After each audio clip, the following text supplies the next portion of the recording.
Hey guys, and welcome back. The Rolex Submariner is one of the most iconic watches out there. Whenever somebody thinks of wristwatches, they think Rolex, and probably the next thing they think is Rolex Sub. But if you can't afford the $8,000 price tag for a new Rolex, what do you do? There are so many options out there. So I'm going to have to put on my thinking cap and we're going to get into it. We're going to give you the top 5 affordable alternatives to the Rolex Submariner. Now I'm going to go do some research and I will be right back.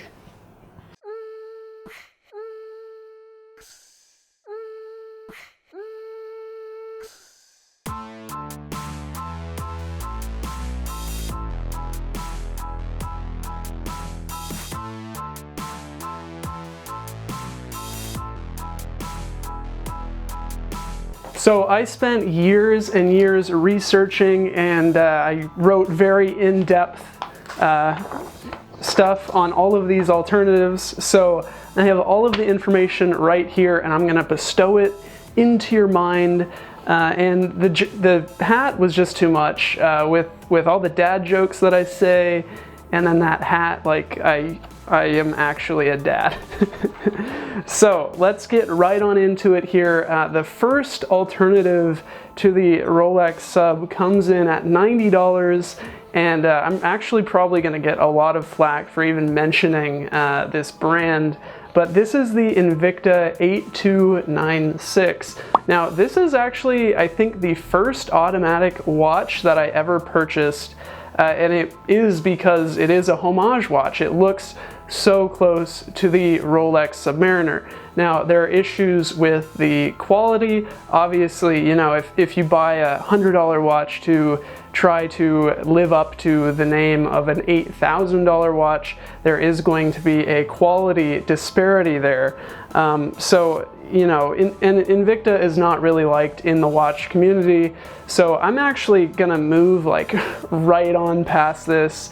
But if you have absolutely no money and you really want to get something that looks like a Sub, then I guess you could get the Invicta, although the next alternative on our list is actually probably a much more respected piece. So this is the Seiko SNZF-17.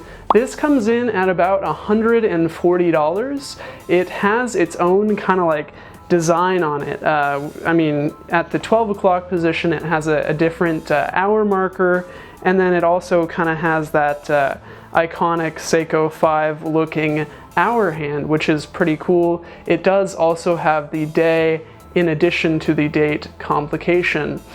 So really for $140, you know, $50 more than that Invicta, I would definitely urge you to go, you know, that extra mile, so to speak. You know, the lower end you go, like $50, underneath $50, the watches are all like quartz or like kind of bad, with the exception of a few automatic Seikos. Under $100, you know, maybe.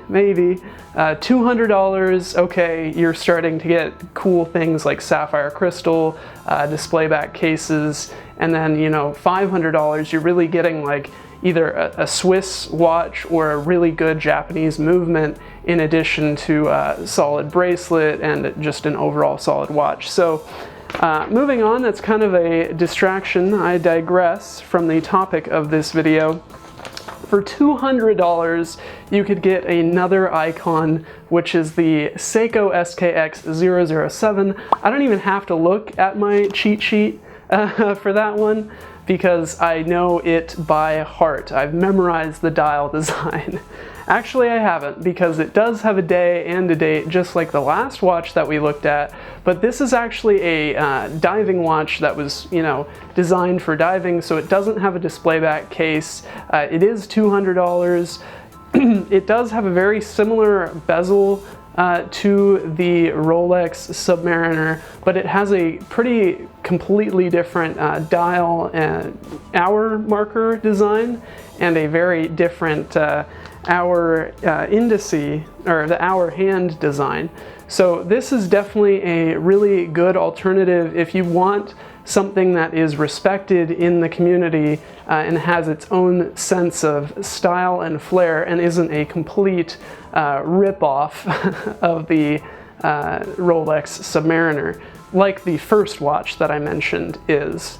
But honestly, like, if you want the Invicta, like, go ahead and buy it. There will be links to all of these watches that I mentioned in the description down below. So if you're interested in purchasing any or all of these pieces, please buy all of them. Then check those links out down below. So the next one, which also is very, very similar to the Rolex Submariner, but has a little bit of a different stylized look.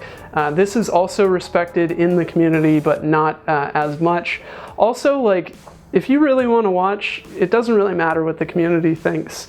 That's a whole nother topic for a video, but this is the SNZH 5.3, 5.5, and 5.7. The 5.3 comes in blue, the 5.5 is just black, and then the 5.7 is the black with a little bit of gold accenting. It's not real gold, obviously, not at this price range. These watches come in anywhere from $150 to $200. I think that this watch is probably going to be among the next few that I purchase for myself. It looks pretty good on a leather strap. Again, I do think that this has an exhibition case back, which is pretty cool. I don't think the bracelets on these watch are as good as the SKX Jubilee bracelets, but I could be completely mistaken there, so you're probably going to want to fact check me. So that kind of wraps up the Seikos. I kind of grouped all of those together because they are all offered from Seiko. So we have the Invicta, we have the 3 Seikos that we just covered, and I'm even going to give you 3 more alternatives. I also ordered this list from lowest price to highest price, so now we're going to kind of get into the 500 and above category, which is really where you're going to get your value. So the next watch is the Steinhart Ocean 1, which uses a Sellita SW200 movement, I believe, or the ETA 2824.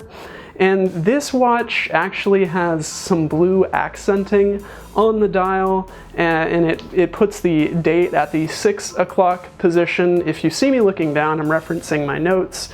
This actually comes in titanium. So not only are you getting a really good diver that is interesting and unique, that has its own kind of design, you're getting that in titanium, which is an exotic material that usually costs a lot more than this. There have been some problems that have been that have come to my attention with the bracelet. The bracelet quality is not really up to par with what you would expect from a $500 watch, but I think that's okay. You can get leather straps, you can get other bracelets for these watches, and for $500, you know, you're saving $7,500 from buying the Rolex.